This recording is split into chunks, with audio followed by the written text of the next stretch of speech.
ụtụtụ ọma nụ ụmụ ọdịnala Igbo. Asị m ka chi tata bụ eke ketara anyị ihe ọma ma kepụrụ anyị ihe ọjọọ. Asị m na anyị ga-ejere obodo na-ada obodo. Asị m onye chụma anyị daa, onye echeche ihe ọjọọ ya eme anya ma onwe ya. Asị m osisi fụrụ anyị na-atụ ufere ya mapụ ya ọnụ. Asị m ihe ọma dị n'elu ya dara anyị n'ala, ọdịnala ya pụoro anyị ome ụwa were anya ha wee fụ ya. Asị m na akakaka ya ma ejijiji ya ma anyị ga-adị ka eji na-echigharị agwụ ọgwụ.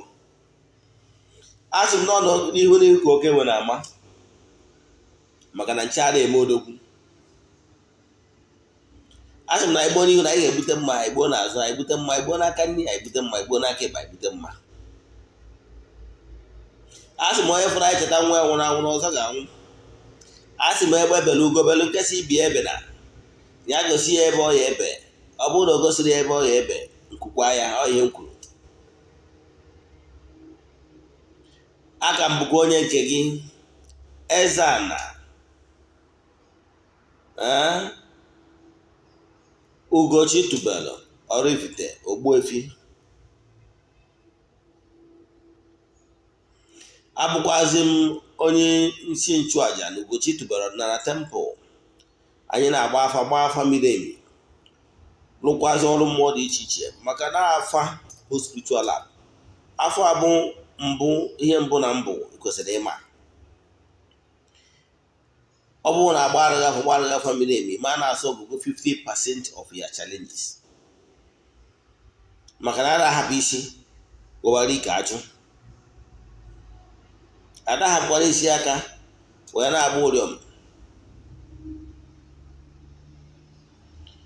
Abụkwazị m onye mgbasa ozi ọdịnala Igbo. My mission is to help people live better life. N'ụtụtụ taa, ejego ngọ ọfọ n'isi ndị enyi m niile, ndị anyị na-arụrụ ọrụ mmụọ dị iche iche, ndị wụ my personal friends, ndị m na-agọrọ ọfọ ma ụtụtụ ma abalị, na ndị wụkwazi ndị friends of the temple, ndị ihe anyị na-eme na temple na-amasị, ndị na-ewukwa fans anyị, ndị na-abụ ha na-edecha ihe onyonyo anyị a meseji ha tụsara ya ndị ọzọ, maka na ihe ọma mere ofu onye ama ezu. Ana m aga ọfọ n'isi unu niile si na ezi ngụ onye ọbụla n'ime unu ji eko na ọma akọ na ha unu. Gọkwa ọfọ n'isi ndị niile na-elote Ugochi tubelu na temple wee na-ayọ amara na ngọzi na anya bụ temple n'ebe niile ha nọ na. Asịrị m na distance is never a barrier to your blessing.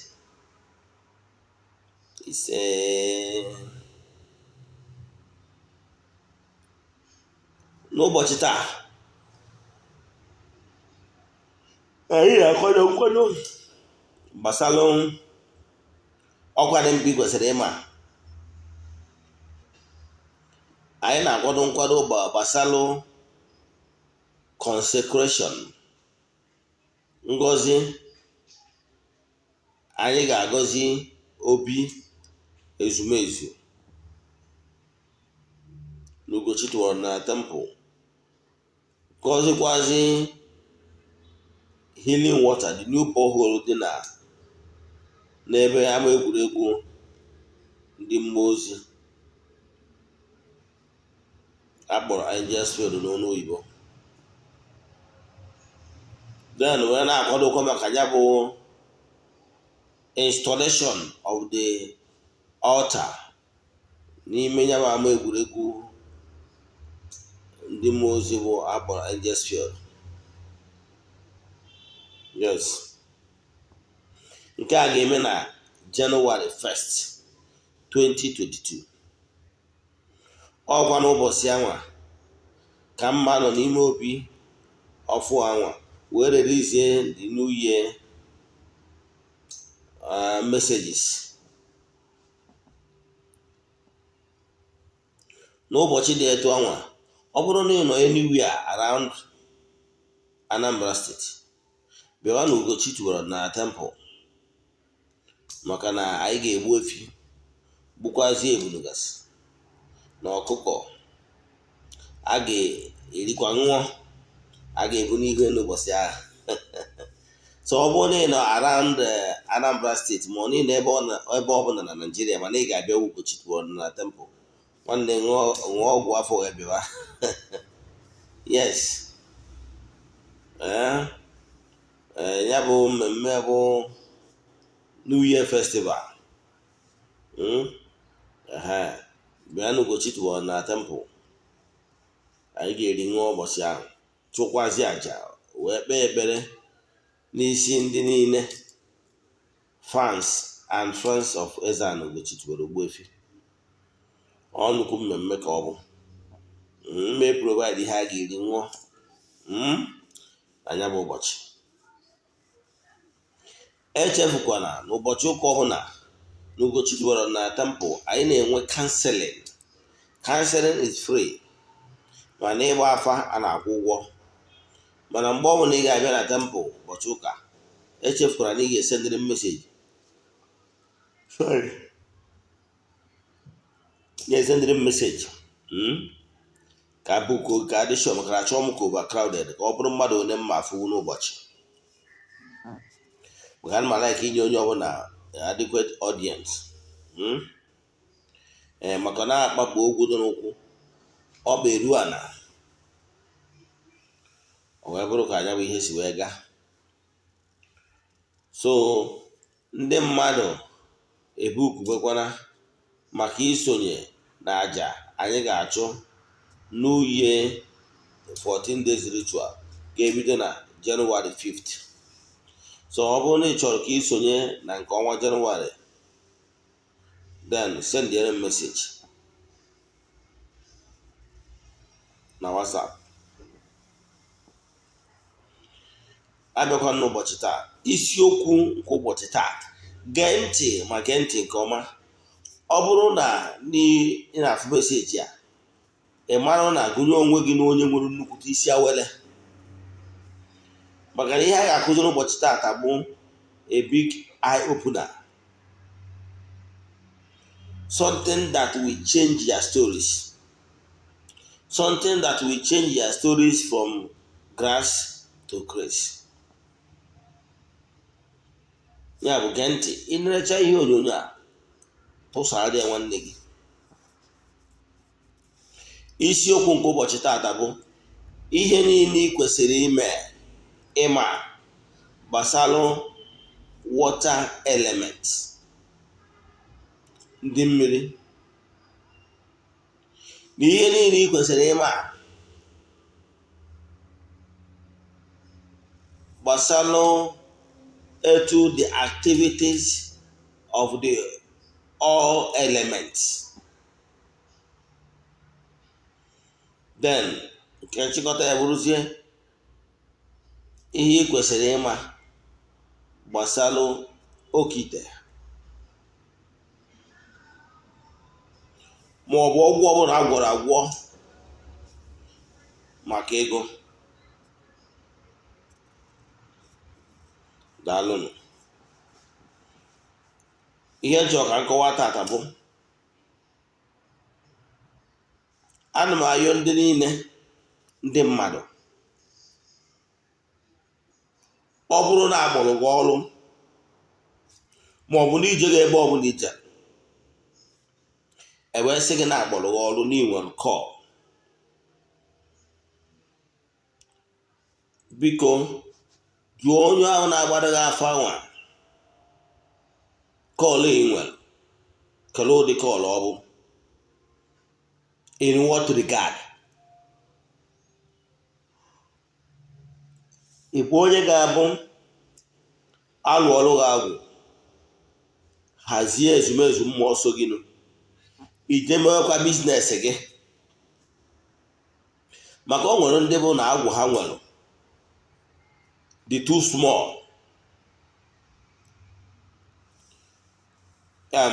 ịlụ ọrụ dịka dibịa, ma ọ bụ ịlụ ọrụ dịka onye a kpọrọ ọrụ n'ụdị ma ụdị ọbụla.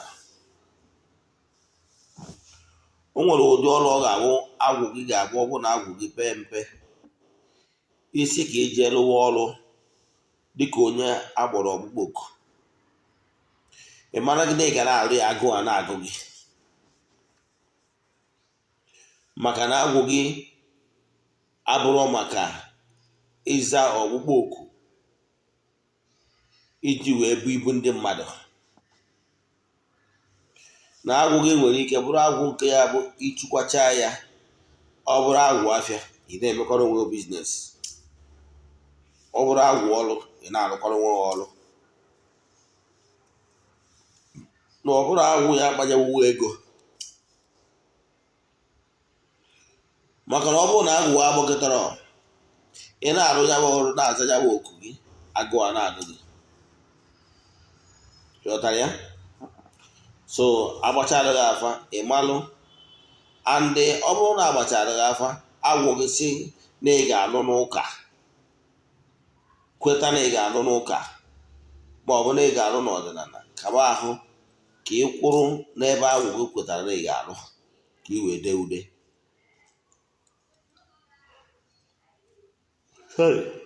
Nke ka nke m ijekwa na-asị ka ị lụọ,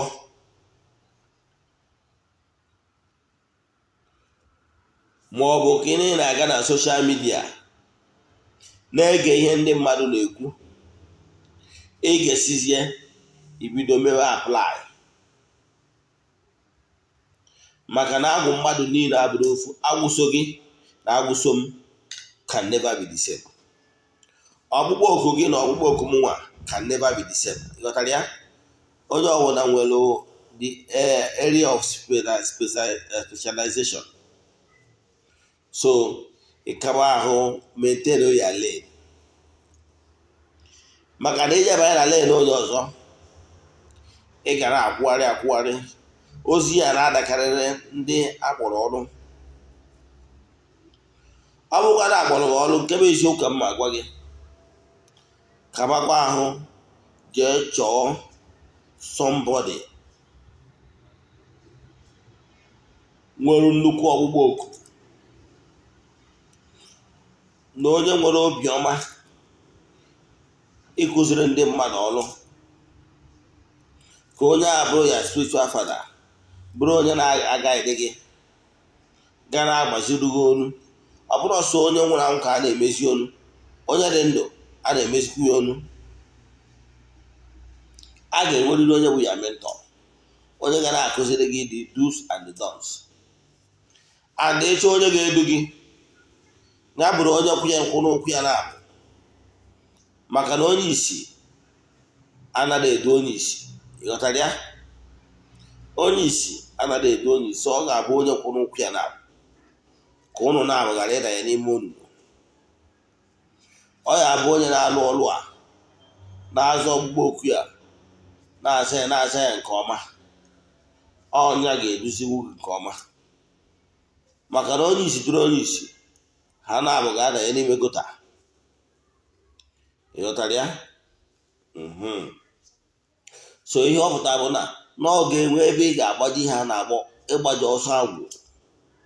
Ọ ga-enwerịrị dibịa ga-edu gị, gasị gị mee nke a ma ọ bụ mee nke ọzọ. Ị ga-enwerịrị mentọ. Nke a bụ ofu, ị ga-enwerịrị mentọ. Maka ọ na-abụ ihe dị mwute. O nwere oke ọrụ mmadụ kpọrọ m about 3 days ago wee na-ebe arịrị. Ọnọdụ ya bụ nwata nwa okorobịa wee wute m nke ukwuu. Nwata nwa okorobịa kọwara m na ya bata n'ọdịnala ọfụ, mana ya na ya nwere etu ọ dị kịta, na ya nwere nnukwu ihe mpịawa azụ. Jụba gịnị dị ha.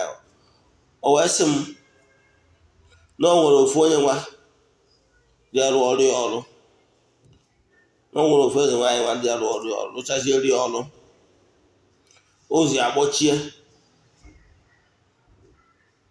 Wee jụba ya gịnị mere. O wee sị na ụzọ ya kazi njọ etu ọ dị kịta karịa etu ọ dị ya wee je rụọ ya bụ ọrụ mmiri. wee jụba ya gịnị mere, wee lechaa afa wee sị ya na onye rụrụ ọrụ arụkọ ọrụ ọfụma. O wee sị m na onye agba wee jee na mmiri, wee jee ebe ahụ wee jee were anụ na-egbunye na mmiri. Ana m agba ụlọ agwụgwọ ụlọ ọtụtụ ndị mmadụ, ọ bụrụ mụnwa na-ekụziri gị ọrụ, mana ihe nna-achọ ịkọwara gị bụ ọ bụrụ na ọ ga-ekwe gị mee, kwụsị igbunye ọbara n'ime mmiri. Ndị mmiri ji agba mmadụ ụchụ. Jee nene mmụọ nsọ gị ma ha permitted such act. Mụnwa ka Eze-Ana si alụ is forbidden igbunye ọbara na mmiri. Etu si alụ bụ na ndị mmiri m na ezumezu mmụọ mmiri niile m na ha so na tempụl ka ha dị. Ihe m na-atụrụ ha bụ nzu, edo na nkwụ ọkụ. Mana nchọrọ igburu ha ihe mme, enwere ana na outside ebe m dọrọ ana kwụọrụ ya ụlọ ọfụma. Gwa ndị mmiri na ebe aka mma nọ na-egburu ha anụ, and ebe aka nna na-egburu ha anụ ruo taa. Mana o nwere ndị n'ime ụlọ, o nwere ike ọ bụrụ na onye a bi na example Lagos ma ọ n'obi na Abuja, o buru n'ime sefcon ahụ obi ka ọ nọ wee na-arụ ọrụ, and such a person landlord ya nwere ike onwe nye opportunity ka o nwee ike pụta bịa nwee ihe ọrụ na outside. Therefore ọ chọzi igbu anụ jee na mmiri je gbuo ya, o gbuchaa anụ oburukwa anya nabara onwe ya. Kedu ihe unu na-eme? Ụdị ọrụ dị etu a na-ebutere mmadụ ịgba ụchụ. Ma akụwazi ọzọ, mana ọ bụrụ na iso na ndị na-eji alụ ụdị ọrụ a, wepụ aka enwe n'ofe, ọ pụghị aka mmadụ, maka ụdị ọrụ ị na-alụ ga-agbachiwu gị ụchụ. Ị na-alụ ọrụ agha ma na-aga, isi na mmadụ na-agbachi ihu ọrụ gị, mana ọ maka you have not done the needful. Ikwekwa na ị bụrụ onye na-alụ ọrụ, biko maka ọdịmma gị igbunyezina ọbara n'ime mmiri. Ndị mmiri ji agba mmadụ ụchụ. Nke a bụ ụfụ ka ị ghara ịkpọchi ihu ọrụ gị, chọwa onye kpọchiri ihu ọrụ gị. Nke ọzọ, ị bụrụ onye a na-alụrụ ọrụ, biko ikwesịna ka onye na-eje alụrụ gị ọrụ mmiri gbunye ọbara na ime mmiri. Example, ọ bụrụ na ewu ka onye anwa ji, hụrụ onye agba ewu ahụ mmiri, ọ gbasịa ya mmiri, ọ gbaa ya nnọọ mmiri ọfụma ka ọ ma egwupụta ozi daizi ike agwụ ya, otu ya na mmiri. Ihe a bụ saraka a na-emerụ the water element. Ihe a bụ saraka a na-emerụ the water elements. Name them. The water sprites, salamanders, and rest of them. Ghọtara ya? Na ịmụ ike niile ndị ọzọ bi na mmiri. Echefukwara ihe ekwu n'akwụkwọ ndị ụka ọbịa na chi nke igwe na-ekwu sị na anụ ufe niile na anụ niile bi na mmiri na ha enwere ubi ma ọ bụ ọba, mana chikwu nke igwe na-azụ ha nri. Ọnụ ụzọ dị etu a ka chi nke igwe si azụ ha nri. Ọ bụrụ na mgbe abụ na iwelu ya bụ ewu gbaa ya mmiri, ewukwara ọbara na mmiri dịka nsi wee kwutu ya na mmiri, ụmụ anụ niile bi na mmiri ya afụ ya ma nọ ihe aja.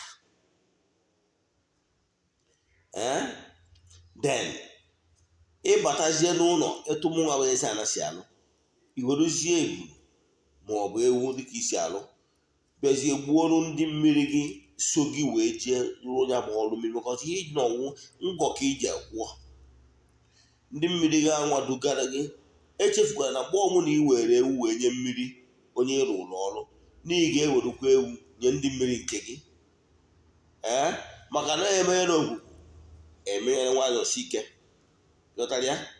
Nke a bụ ihe ị nwere ike ime. Imesịa ya,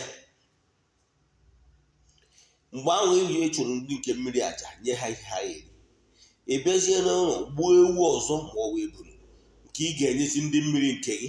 Ọ nke ahụ ka ndị mmadụ ga-esi na ya wee mee saraka. Ọ nke ahụ ka ndị mmadụ ndị bịara na be ga-erie wee nwee aṅụrị. Site n'ụzọ dị etu a, ndị mmadụ asịkwuo ya gazie, nke bụ na elemental beings in the water ekwugwo ya gazie na ọrụ alụ n'isi onye dị etu a.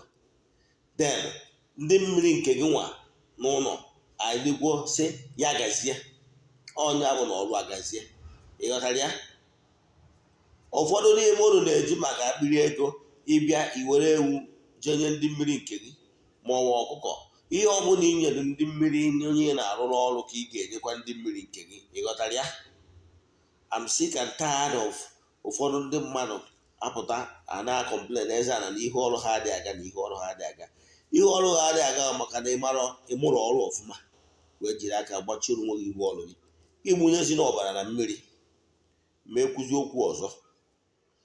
Mana ihe ọ na-ewute mbụ dị yọng man kpọrọ m sị m na onye na-eto arụchara ọrụ mmiri ụzụ ya kpọtizie nke nwụ na nri ọnụ na-akọzi ụkọ, ọ maka na arụ dị ọfụma. Ịghọtara ya? Ọzọ m chọrọ ịkụwa maka ya bụ mata na aja ị na-achụ bụ ndị mmiri, the elements nọ na mmiri ka ị na-achụrụ aja ya na ndị mmadụ nọ n'elu ụwa ka ha chi ya gazie. Nke ọzọ ya ama bụ na marụkwa na ọ bụrụ sọ mmadụ ekere eke na-eto Chineke.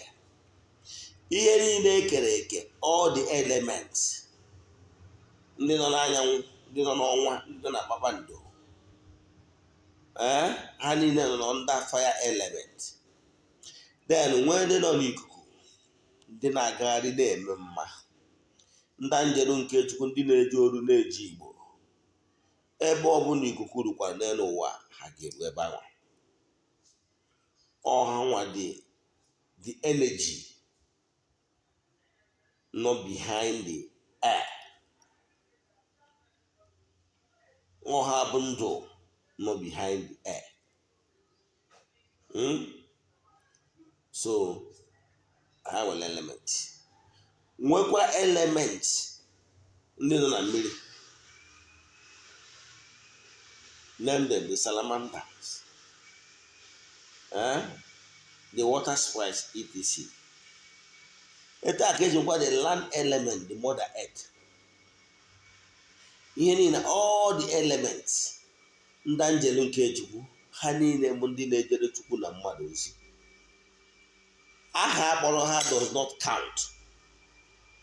Ịkpọrọ ha ndị egere na ndị mbụ, ịkpọrọ ha ndị anịka ntana, ịkpọrọ ha ihe ihe anọ dị ndụ, ịkpọrọ ya 9 choirs of angels, ịkpọrọ ha 24 elders. Ihe ọsọ gị kpọọ ha, ọ na mba na-asụ n'onu n'onu.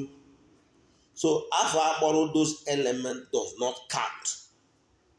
But echefuna na enwere ndị anjelu nke Chukwu, ndị na-ejere Chukwu na mmadụ ozi, ndị ọrụ ha bụ ịgagharị na-eme mma na-atọ ndị mmadụ na-agbụ. Ndị a, those elements bụ ndị ọ bụ ọrụ ha ide eji oru na-eji Igbo. Those elements ọha bụ ọrụ ha bụ ọrụ ndị na-agagharị. Ọ bụrụ na n'ọrụ polisi asị nọ ndị na-aka fight, ọha bụ ndị ọha ga na decide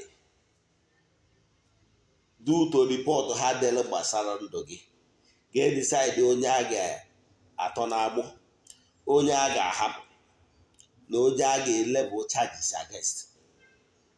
All those elements na-weave the fate. You understand? Ị na-eme mma, ha the ones taking note of it. Ị na-eme njọ, ha the one taking note of it. You understand? And whatever any man sow, onye ka ejikwu na Galatians 6:7 say, whatever any man sow, God can never be mocked. Galatians 6:7. Whatever you sow is what you will reap. Enwere ndị anjelu nke Chukwu, ndị ọ bụ ha bụ ọrụ ha bụ take note of day-to-day activity of each man. Onye ka Chukwu ji wee nọzuo ebe niile, maka na o nwere ndị angels and elements na-take charge. Onye even the government asị na mmadụ agha agbanahụ the long arms of the law, maka na ọ bụ civilized nation. Enwere ndị ọrụ nchekwa, nwee other security gadgets around. Ndị ọrụ ha bụ ime onye ọbụla iteki record of etu ihe si aga n'obodo. Onye ọbụla dara iwu ndị ọ bụ ọrụ nchekwa eteke note of it, the security gadgets eteke note of it, ndị ọ bụ ọrụ hazi ịda monitor day to day, ọha ka ọ bụ ọrụ ha icheck those security gadgets na-afụkasị the crime scene those gadgets record. Etu a ka ọ dị na in the spiritual realm, enwere ndị the elements ndị ọ bụ ọrụ ha ide take note of all you do, so that whatever happens, whatever you sow or do must flow back to you, the originator, whoever that committed them, whether good or bad. So it is very, very good for you to align yourself with all the elements. Ọ na-adị mwute na ụfọdụ ndị mmadụ na-akọwa ihe gbasara element, o doo anya na ụfọdụ n'ime ha nwere little or no knowledge of how things work. Example, ị nwere ike ilimit mụnwa bụ Eze-Ana in one element. Example, ndị ọcha nwere ike ha bịa tapịa the zodiac sign, ha sị gị na mụnwa bụ Eze-Ana bụ Sagittarius, amụrụ na December 1, therefore na mbụ Sagittarius. Ha nwere ike atapịawa their own, enwere ike igrade m under the fire element. Ịghọtara ya na etu ha nwa si agụ their zodiac sign. Now then mana mụnwa na onwe m naturally amụrụ m ụbọchị nkwọ, the day, maka na nkwọ bụ ala, the mother earth. Then and naturally, by virtue of my life and by virtue of my element, na mbụ nwa mmiri. So ihe na-achịkọwala gị iwu na o nwere ọtụtụ ndị mmadụ na-abịa na social media na-akụziri ọtụtụ ndị mmadụ what is not right. I will advise you to follow who know road. Some of these people na-akụziri those things, some of them are not n'otu ọdịnala na be nna ha.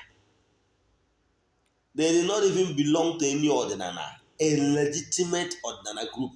Ọ bụrụ ọdịnala group na social media, na ọdịnala group. Ọtụtụ ndị mmadụ na-akụziri ihe, some of them nwere ike nọrọ Abuja, nọrọ Port Harcourt, nọrọ Lagos, ma nọrọ ebe nwa. Mana some of them, if for anything happened to them today, on ụka ga-take them their burial. You know why? Because they did not belong to any, even ụmụnna ha ma na ha bụ ndị ọdịnala. Ịbụ n'ime onye na-eme ọdịnala, ka gbaalụ jee denye afa n'obodo gị na otu ọdịnala be ụnụ, ka iwe nwee ike na-eme upgrade, ka iwe nwee ike na-amata how things work. Nobody is an island. Sometimes some of ihe a na-akụzi na social media, some of them is aberration. Let me give you an example. O nwere sometime early this year, mgbe emekọtara na social media, ọtụtụ ndị mmadụ kụziwe, anọ ofu onye efe eze nwaanyị kụziri ya, na-agwa ndị mmadụ ka ha ga-esi wee welu their monthly flow, the blood of their menstrual cycle, wee mee nkewa sauchu, mee nkewa etu ha ga-esi na-eyuzie. Nsị na ndị mmadụ ga-egbukwanụ mmadụ. Ya monthly cycle remain nsọ nwanyị.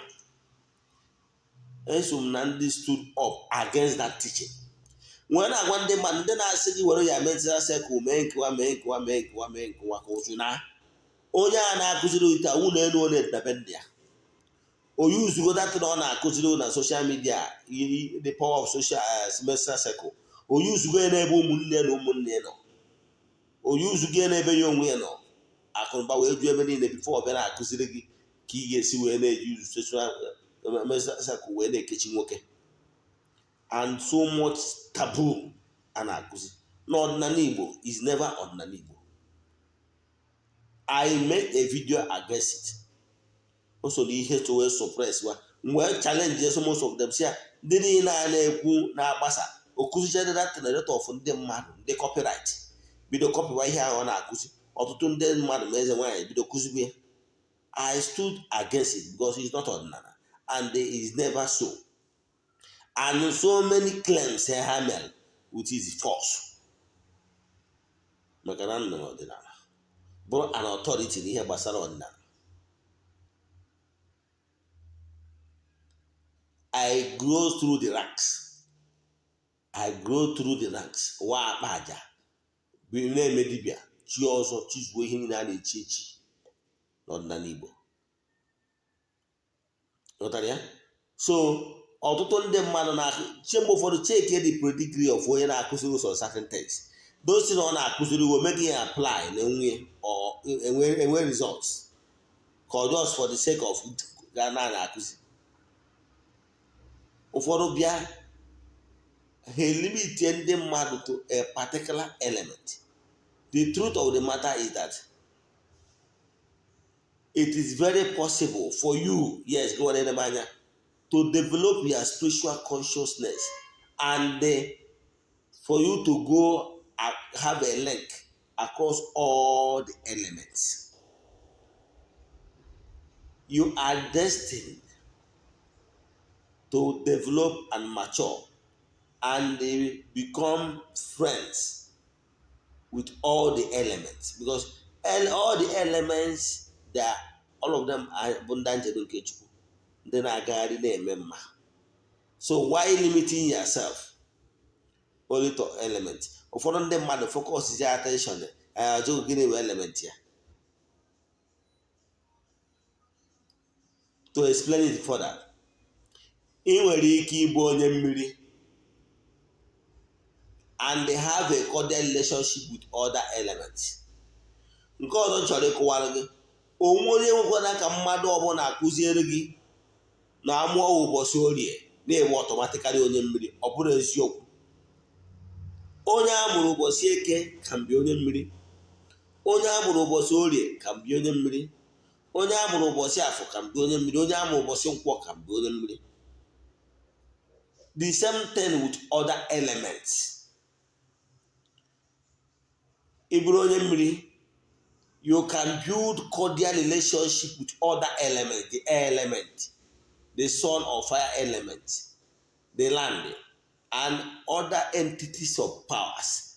Ndị na-agagharị na-eme mma. Enwere thousands of them. But all ka agwụ gị si wee butewuo. But you can build bridges across all the elements. Onye abatara mụnwa bụ Eze-Ana ga-ewelu apụta wee kpọọ ndị angel nke Chukwu ndị na-aja ozi n'ikuku dunye ha ozi si ha jewe Amerịka, ha jee emere etu anyị emere m ihe dịta ha ejeme ya ka mmadụ n'ofu atụ. Ifu those incense ị na-afụ a na-ele ndị India na-eproduce a na-ele na spiritual shops, enwegasị na nke ahụ common, na nke ahụ 999, na nke ahụ back to sender, na nke ahụ nka. Yes, all of them were different fragrance, all of them were different scents. Isi ha na-ewepụta. And ihe kpatara ha ji nwee different isi bụ because of different leaves and herb eji wee lụ nke ọbụla. Akụwagomsi na o nwere some certain flowers na-ewepụta some fragrance, some aroma, that obido wepụtawa those aroma, butterfly will start to come to the flower. All this. Now, o nwere some certain elements ya bụ ịchọ attract ha n'ebe ị nọ. Iweta some flower ụfọdụ dị anya, weta akwụkwọ leaf ụfọdụ dị anya. Ọ bụrụ ihe mma akụziwere na social media. Mana ọ bụrụ na agwụ mana enwere ebe n'Ugochi tu ọdịnala temple, anyị nwere research institute ebe ya akụziri ụsọ certain things. Enwere some herbs na some certain things ị nwere ike iweta either na ịnụrụ ya anụ ma ọ bụrụ na ịnụrụ ya anụ. O nwere some certain herbs and leaves ị ga-ewere tinye. Once the smoke start to go up, it will give signal to all the elements. once ha nụrụ isi ihe a, so certain depending ụdị or to repair or to invite. So ọ bụrụ na to invite, enwere ụsọ ndị anjelu nke Chukwu ndị ọrụ ha bụ ibute ihe ọma dị iche iche. So when they hear the smell coming in the air, they will say, kedu ebe isi ọma si abịa? Kedu ebe this inviting aroma si abịa? They will start tracing the way o si agba. Ọ bụrụ na imeghe ogiri ma ọ meghe anything ọbụla dị a rotten smell, flies and other things that feast on rotten stuff. Example, ọ bụrụ na o nwere ebe a chụrụ aja ma ọ bụ moto gburu ihe a wee na-elu na-esi isi, you find out na udere we start coming there. Ọkwa eziokwu? You find out na ijiji and the other ants na-feast on rotten smell will come. Etu a ka ọ dịkwa na ọ bụrụ na onye ma ihe 1+1. I keep saying it, say na what you don't know is only a mystery to you and not to all. If you marry, and what you don't know, you cannot say that what you don't know does not exist. Enwere so many things ịmara na-eme exist.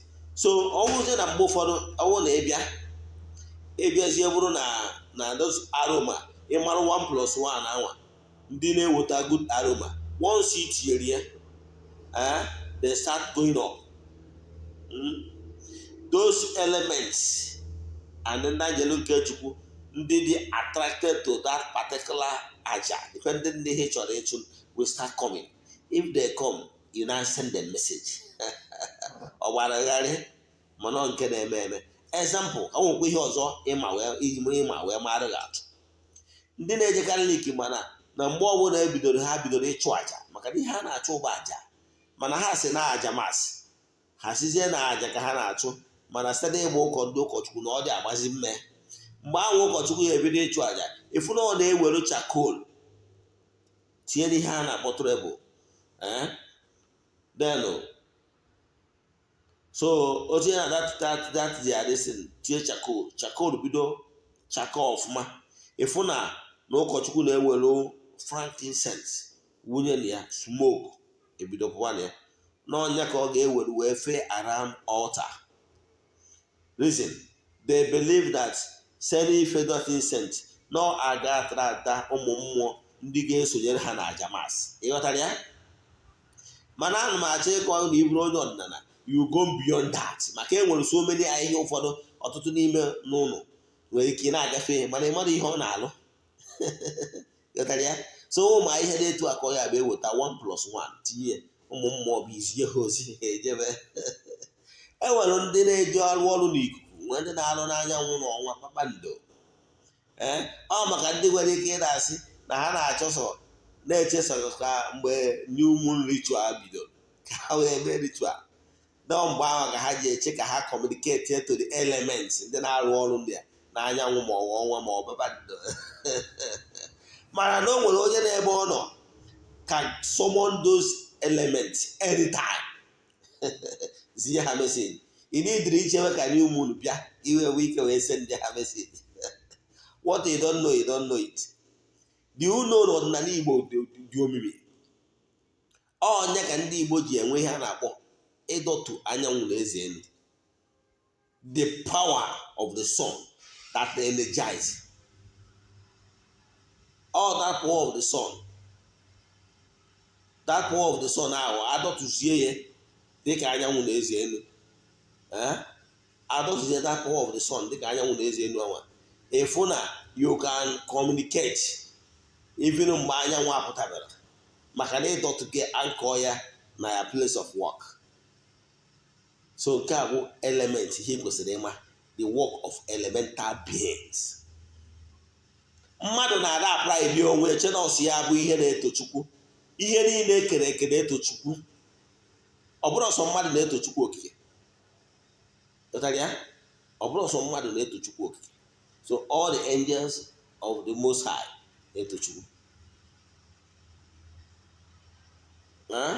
So ndị anjelu nke Chukwu niile na-eto Chukwu. Mmadụ na-eto Chukwu. All the beings and mystics, elemental beings, then the humans na-eto Chukwu. Ihe ịmakwa atụ ọzọ ọbụla elements, all the elements, once you agree with them and adapt yourself with all the elements, you will be favored. All ha abụ ndị anjelu nke Chukwu, the foot soldiers. If the elements become angry, onye ahụ nwere ike ije some part of Asia, if ihe a na-agba asị no volcano, or enwere ike sị na-enwe typhoon. Example, enwere ike sị na-enwe typhoon breeze na the wind, or call it wind, some part of America na-enwekwa their own. Mana ka m wee typhoon mat, typhoon na-abido asịghị na ụgbọ even nọ na sea na anchor, moto niile disappear from the street, everyone will be packed. A man iwe go the elements. It can bring down trees, it can bring down houses, it can bring down any moving object or moving object down, because they are angry, because whenever they are angry, a lot of things on earth will be turned upside down. Ụfọdụ nwere ike isi n'ọbụ natural phenomena.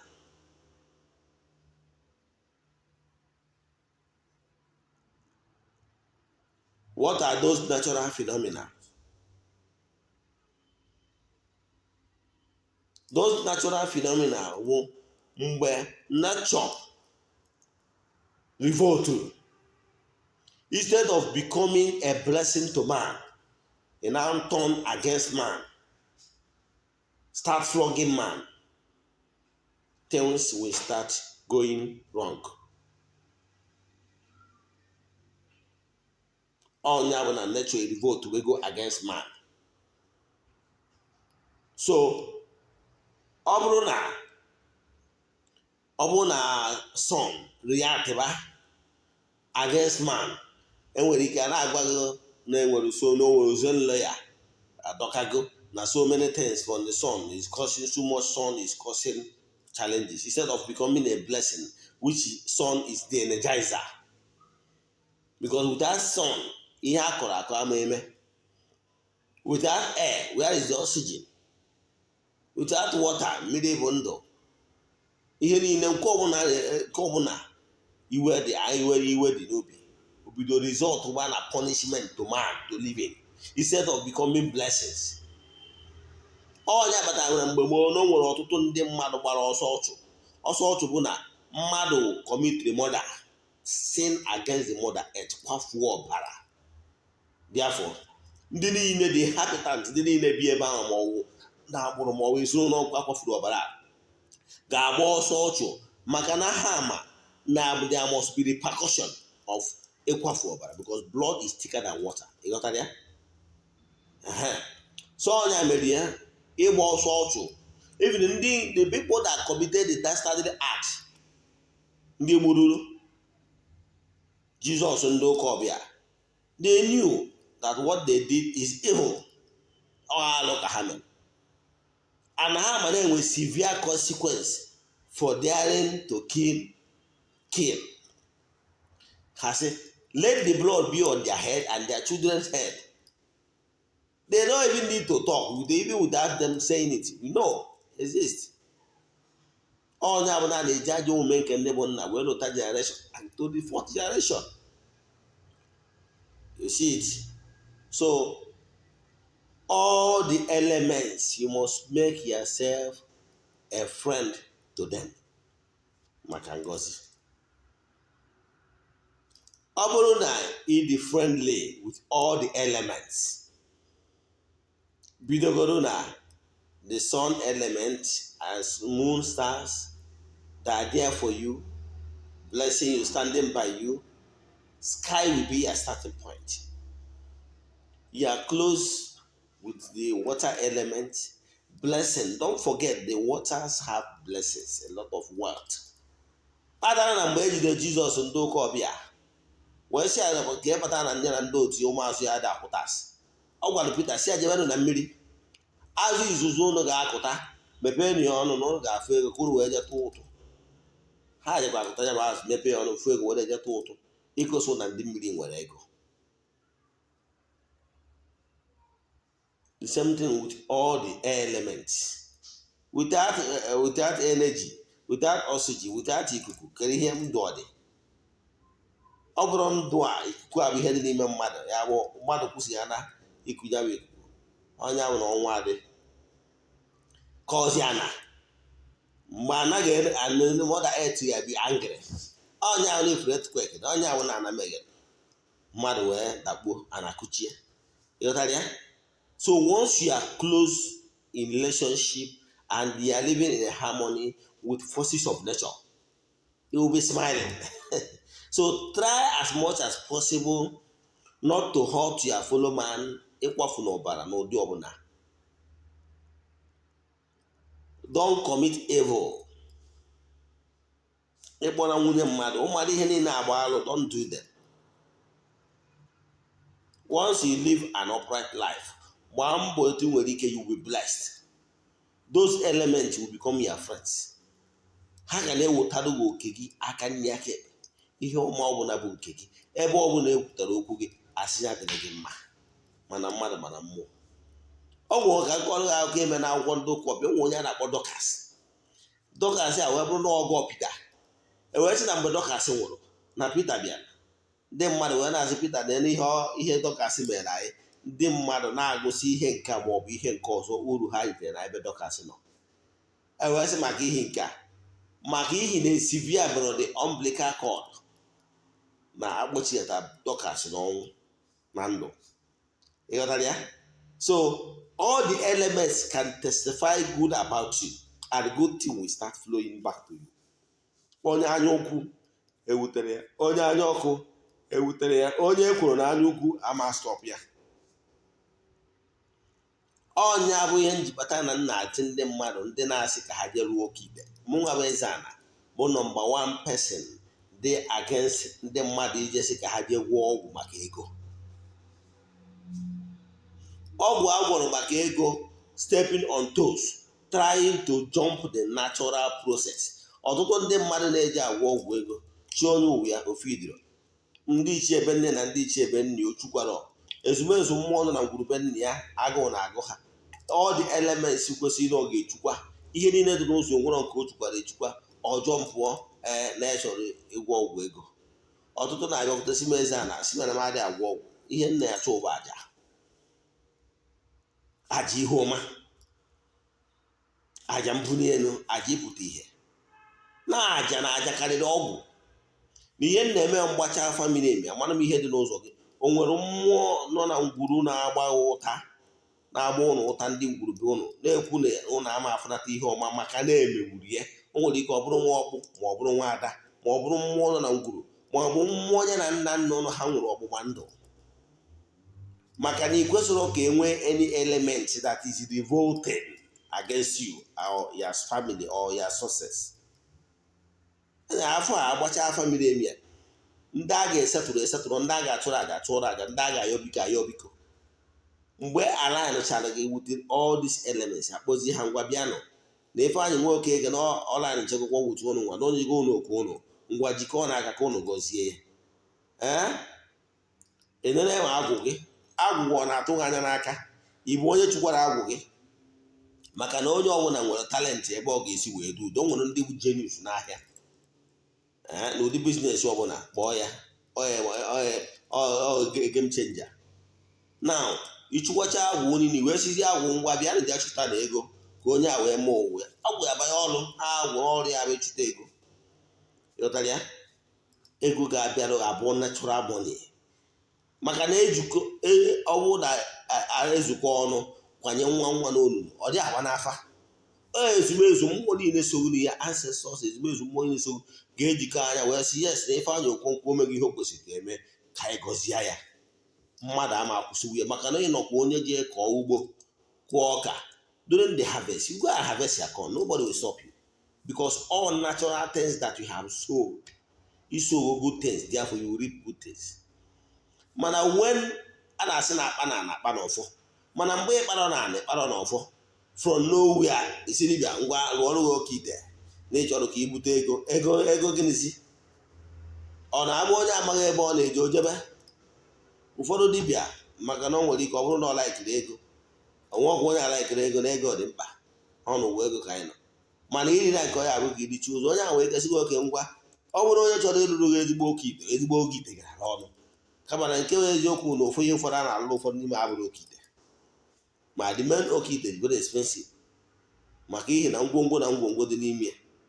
Na mgbe ọ bịa arụchaziere gị ihe a ọjọọ bụ natural process stepping on toes mgbe ịmụ ihe ndị a ga-eji na-afịakwu ya.